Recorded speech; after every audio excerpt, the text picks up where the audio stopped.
Bienvenidos, mi nombre es Omar Armendáriz y en el video de hoy vamos a hablar de un tema que es muy común pero que conocemos muy poco. Hablaremos de las úlceras por presión.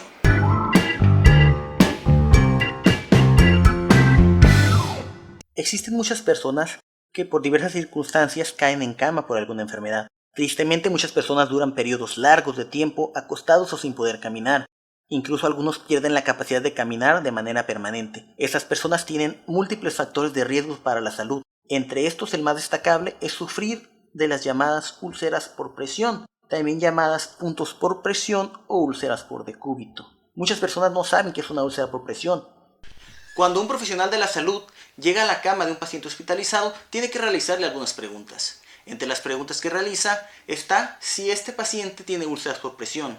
Muchas veces su familiar no sabe qué responder. Muchos responden de manera errónea: no ha tenido problemas en el estómago. Ciertamente la forma más conocida de las úlceras es la que se presenta en el estómago. Aún así, no es la única forma en que nuestro cuerpo puede presentar úlceras. Para eso es importante conocer a qué se refiere la palabra úlcera. Bueno, una úlcera es una lesión más conocida como llaga. La Guía de Práctica Clínica para la Prevención, Diagnóstico y Manejo de las Úlceras por Presión en el adulto define las úlceras por presión como una lesión en la piel y tejidos subyacentes como consecuencia de la compresión producida por la presión, fricción o cizallamiento entre una protuberancia ósea y los tejidos que la envuelven contra una superficie externa, generalmente cuando la compresión es prolongada y sostenida. En otras palabras, y resumiéndolo, es una lesión en la piel provocada por una constante presión en las zonas donde se resaltan los huesos. ¿Qué sucede con esas úlceras? Al recibir constantemente esa presión, se reduce el flujo de sangre hacia la piel y los tejidos que le rodean.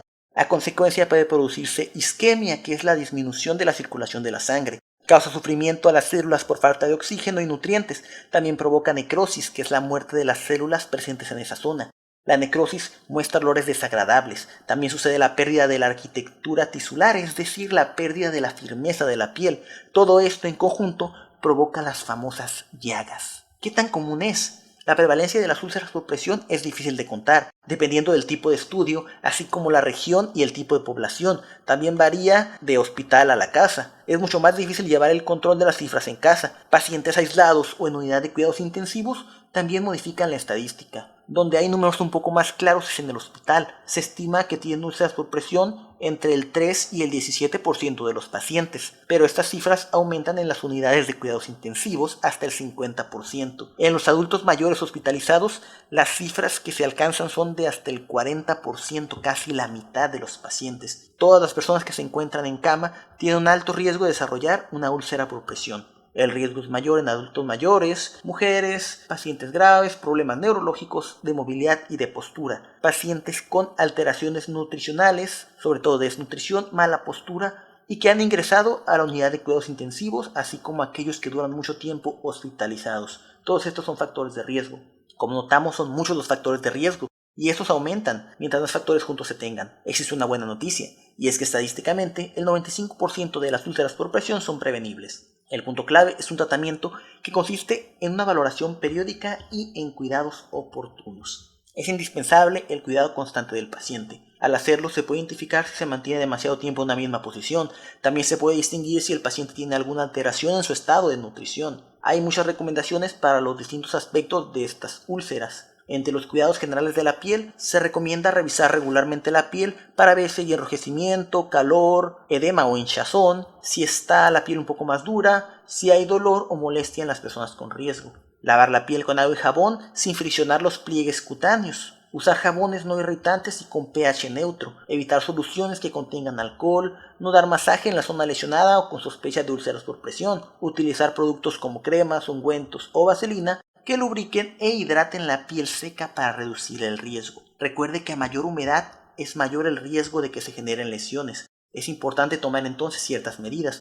Cambiar frecuentemente el pañal y la ropa de cama. Si el paciente tiene alguna incontinencia, aplicar productos para proteger, como mencionábamos, los ungüentos o la vaselina. Para controlar la humedad se recomienda utilizar compresas absorbentes, gasas o pañales. Las compresas y ropa de cama se deben de cambiar cuando se mojen y aplicar cuidados de enfermería mayores de ser necesario, es decir, que si su paciente tiene úlceras por presión es necesario que le dé su lugar al enfermero o la enfermera para que pueda trabajar con su paciente. Es importante tener en cuenta los signos de alarma en la piel. Entre ellos encontramos resequedad, enrojecimiento de la piel o eritema, maceración, es decir, reblandecimiento de los tejidos, piel de cebolla, donde la piel se vuelve muy delgada y frágil, esto es muy común en los adultos mayores, con deshidratación, prestar atención a zonas con dispositivos terapéuticos invasivos como ventiladores, sondas, o no invasivos como yesos y férulas. Si el paciente tuvo previamente alguna lesión y ya se ha recuperado, tener especial atención para evitar una recaída y observar cualquier tipo de calor localizado, edema o hinchazón e induración, en especial si se presenta algún oscurecimiento en la piel. La frecuencia del cambio de posición varía por los siguientes aspectos: tolerancia, actividad, movilidad, condición médica, objetivos del tratamiento y evaluación de la piel. En personas con riesgo de desarrollar las úlceras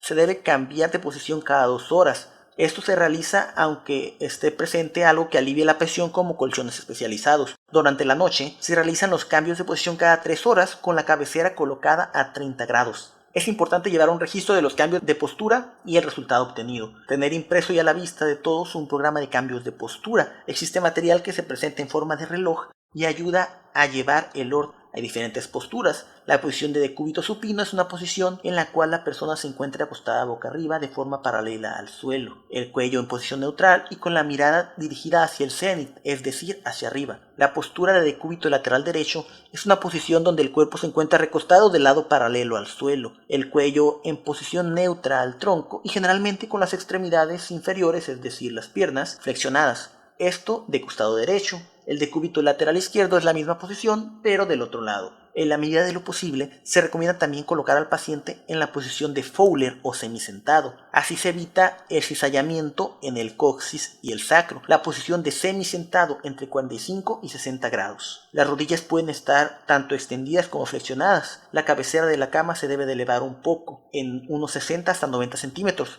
y se pueden utilizar cojines y almohadas para servir de apoyo y así el peso se redistribuye. Utilizarlos no evita la necesidad de realizar cambios de posición. Hay muchos más cuidados y recomendaciones, así como medidas para llevar un buen cuidado. Siempre es ideal, cuando el paciente está en casa, contratar un enfermero o una enfermera para que dé los cuidados necesarios y el progreso se vea mayor. Esta enfermedad requiere muchos cuidados.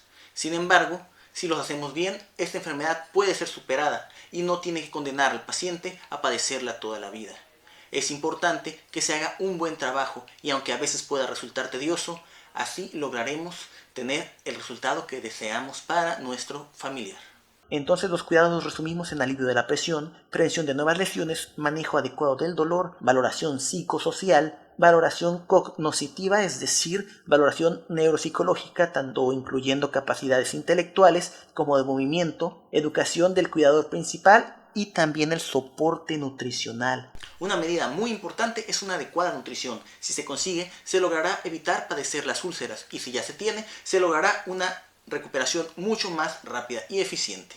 La nutrición y la hidratación van de la mano. El objetivo de la valoración nutricional es el siguiente: evaluar la ingesta, cuánto come el paciente, identificar la pérdida de peso no intencionada, efectos del estrés fisiológico, que es el aumento de la necesidad de energía causado por una lesión, identificar problemas neuropsiquiátricos que pueden impedir que se alimente correctamente, incluir los requerimientos de calorías, proteínas y líquidos. Se debe hacer un tamizaje nutricional al iniciar el tratamiento. Esta es una pequeña encuesta en la cual se ve si el paciente tiene o no riesgo de desnutrición.